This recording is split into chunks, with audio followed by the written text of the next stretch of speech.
Hi everyone. So something that has been making itself apparent to me is triggers, and this is something that you see a lot of.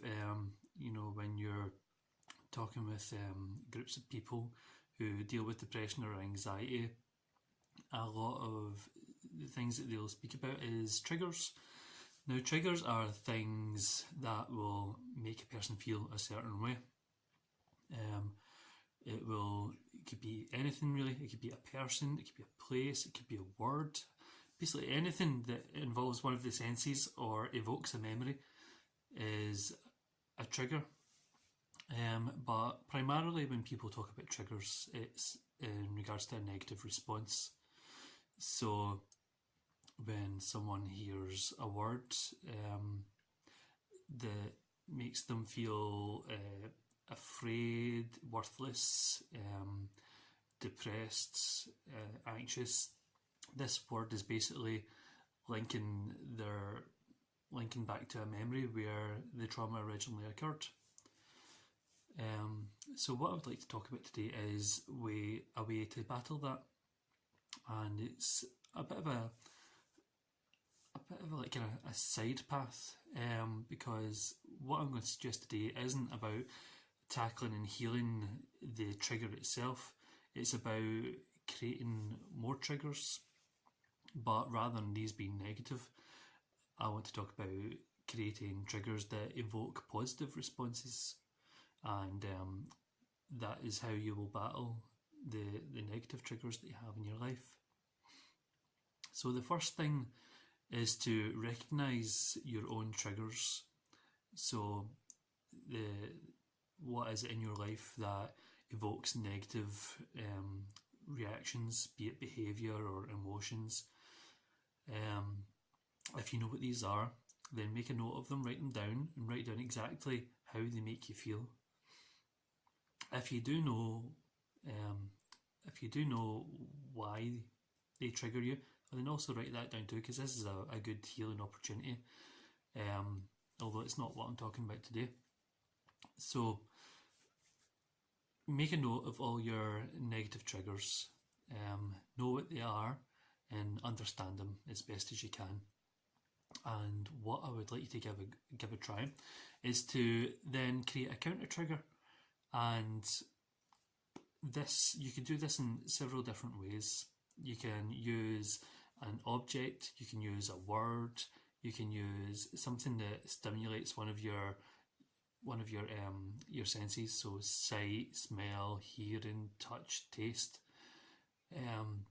So it could be a seashell, it could be the smell of your favourite food or favourite perfume, it could be the taste of, again, your favourite foods, or it could even be the taste of something a bit like something different, like the taste of the salt air when you're at the beach. Or it could be the feel of maybe a blanket or a label. Labels are nice and smooth. It could be the touch of your hair. I had to stroke my beard there because I've got no hair on top. But, just something that feels nice to you. And looking at let me say something else as well actually. It doesn't have to be something that will evoke a certain response to one of your senses. It could be something that evokes a memory. So you could be looking at a photograph, and this photograph could be from a certain memory where you felt really good, you felt great, you were having a nice time. It could be just of a landscape, it could be of yourself, it could be with friends or with partners or family. Just anything that evokes a nice memory and nice feelings. So from there, look at the list of triggers that you made down, all the negative response triggers, and to go through it one by one. And for each one, I want you to create a trigger that is going to evoke the opposite response. So say if you have a trigger that evokes a fearful reaction, then you want to create a counter trigger, which is going to create feelings of confidence within you, feelings of courage and bravery. And if this is something that you struggle to feel in your life, it may be hard for you to do initially, but there will have been a point in your life where you have felt brave, where you have felt courageous, so you'll know what these feelings are, how they feel, and where they reside in your body. So take the item that you've got. If it's a physical item, hold it in your hand, look at it, familiarise yourself with it, and spend, well, as much time as you can spare, really. If you can spend 5 minutes, then that would be great, 5 minutes each day.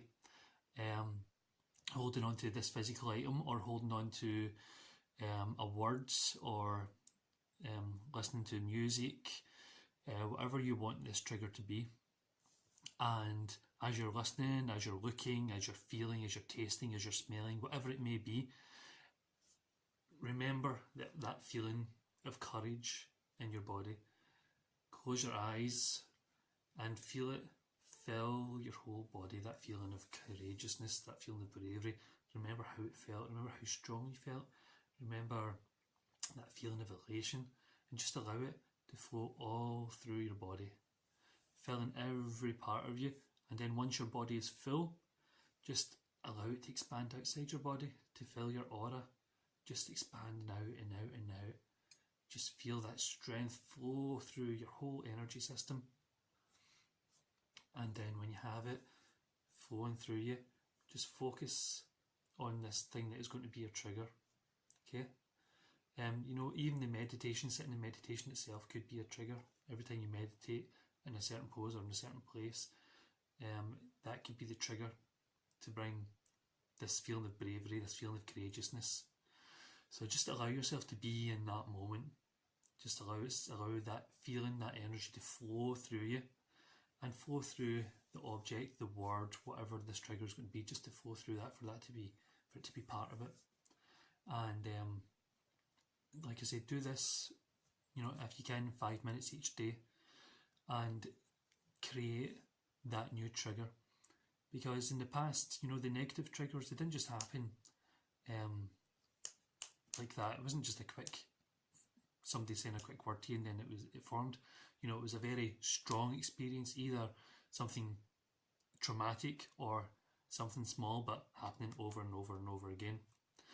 So this is what you need to do with this, because this isn't traumatic, but you just need to do it over and over, repetition, and eventually holding this item, remembering that word, hearing that song, whatever it may be, when you experience it, you'll start to feel that energy, that trigger flowing through you with that courageousness, that bravery. And I use that as an example, but for each trigger you have, create an opposite. So if you have a negative trigger where it makes you feel worthless, then you want to create one where you feel loved in and of yourself, where you recognise your worth. And again, it's just sitting for those 5 minutes and creating that feeling inside yourself, remembering a moment when you felt that positive, loving way, and allowing it to flow, expand, and just keep working at it. And be patient, be kind with yourself. It's not going to happen right away, but if you persist, if you work at it, you will create opposing positive triggers to each of your negative triggers. So when you come across one of your negative triggers and it starts to make you feel bad, then you can go to your lists, and next to each negative one you can write down your positive trigger. You can write down the word, the song, the object, whatever it is. You can then go get that object or remember that word, and then you can sit in the meditation and that feeling will instantaneously start flowing through you because you've practiced it so hard. You've instilled this trigger into your DNA, and beforehand, where the negative trigger would have sent you into a negative feedback loop, it's going to start, first you'll break that cycle. You won't keep spiraling down and down. You're tripping yourself up, you're stopping it, and then you're starting to bring yourself back up again using that positive trigger. So give it a go.